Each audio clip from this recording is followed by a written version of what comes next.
doing the installation of environment, please install Node.js and install DFX.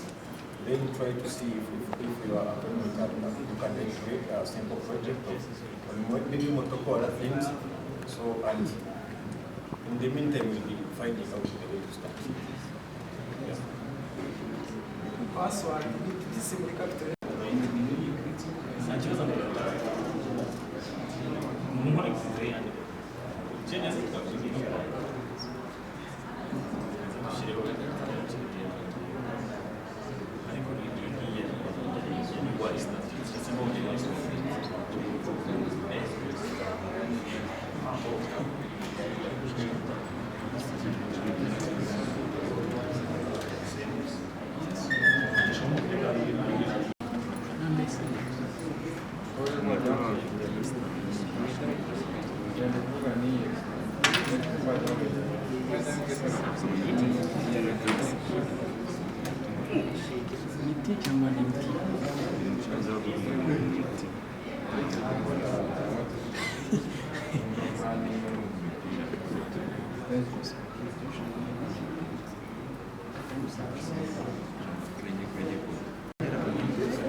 So good morning, guys. Do you have any foreigner person?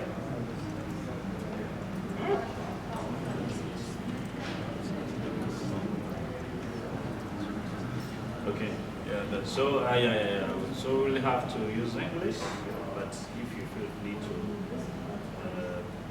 to ask anything in Rwanda, we'll just check. So I would like first, before we start the coding session for today, who's the new on ICP? Who's going to program at the first time? So the first thing we need to do, just set up the environment. All of you are in that dev group. Are you there?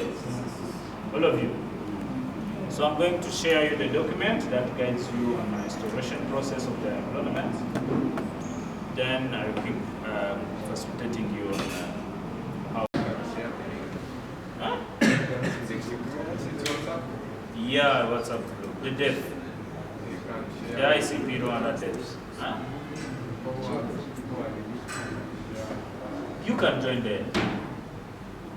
So we can help you.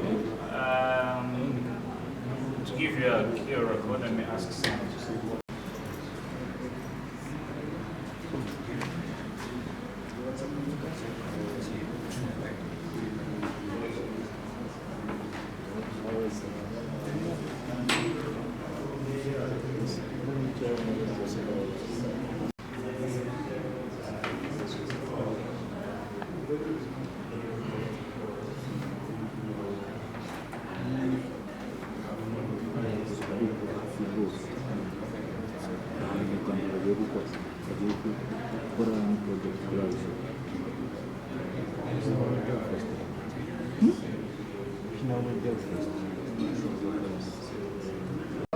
Lack of transparency in decision making and limited accessibility to AI tools for developers. And how ICP solve the challenges? Yes. Now, blockchain provides security on any application, not only AI applications, but all applications. Blockchain provides the security. That's the most important thing. And especially this ICP, it is cost effective because ICP is so cheap. Because last time I told you hosting 1 gigabyte per year on this ICP is costing $5. 1 gigabyte per year, which is $5. For example, another project, Ethereum is costing 350,000 US dollars. So you can see how this is more expensive than this one. So this is verifiable. You can verify this with smart contract because you can use smart contract to verify the decision on your AI. And because we're using blockchain, you can gather that the data proof that they won't be qualified anyhow for any reason. Use this DAI because data are tamper proof, and you have the AI and use this AI to allocate the student according to some specific data that you have here. So technical workflow of DAI on ICP, we have to upload data set, of course, like any AI models, which is going to have the data set that it has to be trained on. And another thing is deploy AI model as a smart contract. We build our AI model as a smart contract, and we have to interact with our AI model via secure APIs with using our HTTPS component. And another one, we now use our consensus to verify the decision making. And advantages, now let's see some of advantages on ICP. I've told you that on ICP it reduces cost. That's number one. And it is trustworthy because our data are tamper-proof. And you can be accessed globally because it is stored on multiple nodes and it is in open source, and it enhances privacy because every user is owning the data. They can approve who and whom to access your data. And building the AI on that.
Progressing, okay? It's progressing, you need to just wait for the installation. Or you have something you are doing. You just wait for the PC to finish. So maybe we can start, just use our time, then we'll keep facilitating you on the installation process. When you are done with that research, please let us know, then we can show you what's next. Okay? Then for those who are done, please follow the screen, then we can go step by step together. So I need attention from the behind, guys. It's better to follow, then you will know what you do. Okay? So I'm going to share you another document.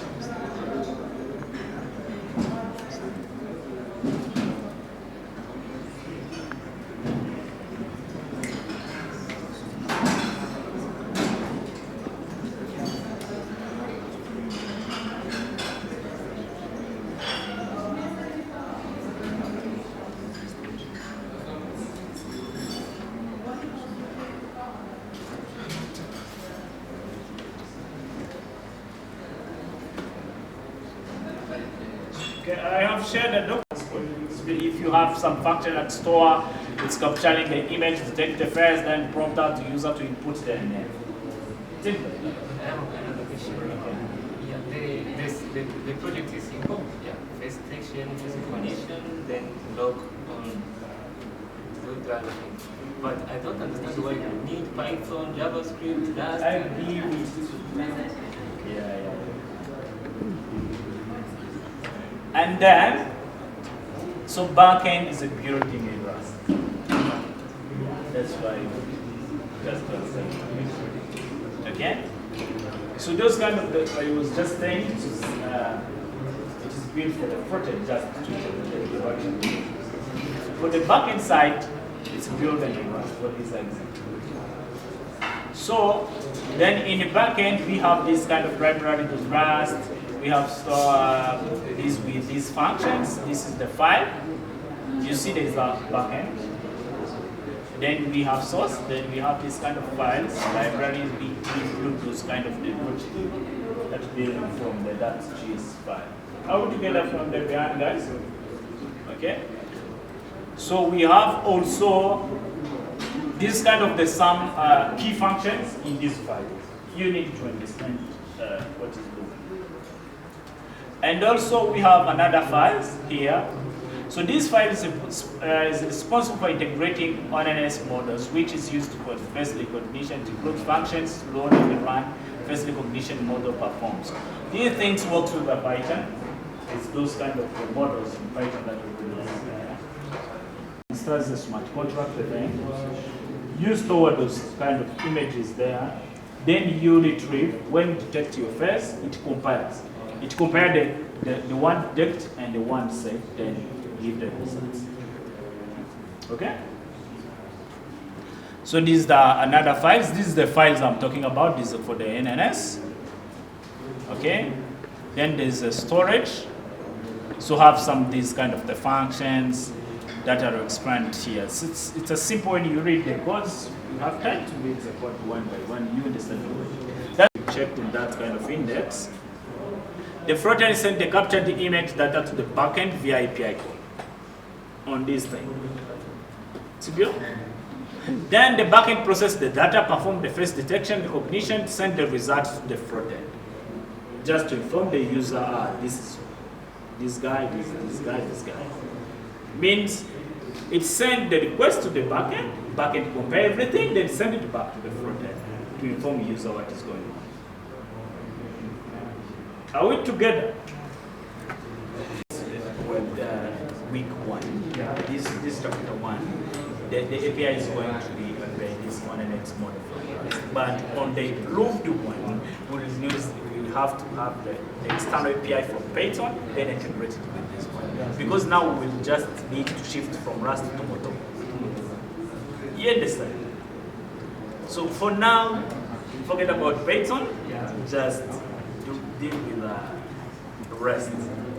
But Motoko doesn't have the building model. That's why we need Python to build some APIs for the first recognition. Okay? Yeah. Together, I need to make sure we are on some page here. Have the user interaction. User open the page and it prompts either upload an image and they will use a web camera on your computer. Then it will detect things like this. Then this kind of the buttons recognize and detect. Then after detecting, you will have to enter your name. Okay? System will enter image in your time. Okay?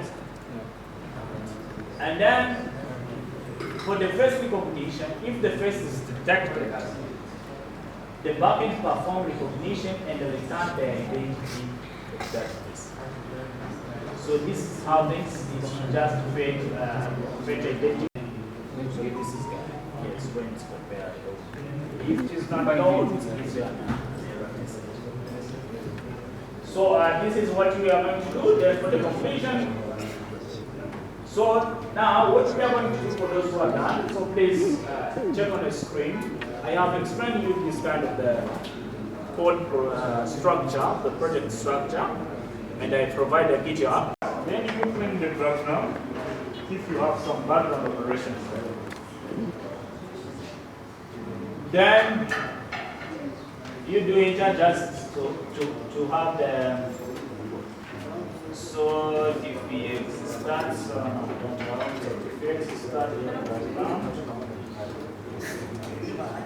It's an error in typo. So it gives you the version of the DFX you are going to start, that you are having in PC. That one we required you to install before. So you wait for the configuration for the local shared network. After it's done you see our defects environment is starting. So okay. So after starting our defects here, now we are the same. So after, because I have installed everything on our side, you will need to install this kind of thing first, because I have it on my own. Then there is all in the readme. Okay. Then also there is a dependencies. That one I explained in that document. This one was to IC, and also the NPM thing, and also the WebAssembly. Together? Then after you need to start, this is what I have done, to start. Then you deploy. So when you get rings to test your front end, you need to install this kind of tools. The IC file uploader from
Like, where did you see the man last year? You think he's powerful?